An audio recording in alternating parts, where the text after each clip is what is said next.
ও কাজুদা, আমার 10 পিস পাওয়াটার দাম কত? 100 টাকা। ও 100 টাকা, দাঁড়াও দিচ্ছি। ও কাজুদা, আমি যে 100 পিস পরোটাটা অর্ডার দিলাম তার দাম কত? 100 পিস পরোটার দাম দেখো। হ্যাঁ দেখছি। 30 পিস পরোটার দাম ধরতে গেলে হ্যাঁ ধরলাম। 300 টাকা, তাই তো? সবই বুঝলাম, 30 পিস পরোটার দাম যদি 300 টাকা হয়, কিন্তু আমি তো মানে 100 পিস পরোটা অর্ডার দিচ্ছি, তার দামটা কত? 400 পিস পরোটার দাম আরে টেরা চোদা, 400 পিস পরোটার অর্ডার দিছে। 400 টাকা। কি? কত কত? আরেকবার বলো। 400 টাকা।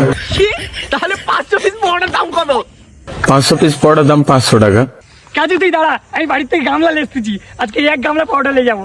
কাজু তুই কোথাও যাবি না, আমি এক্ষুনি আছি, সারা গ্রামের লোককে আজকে পরোটা খাবো, কোথাও যাবি না।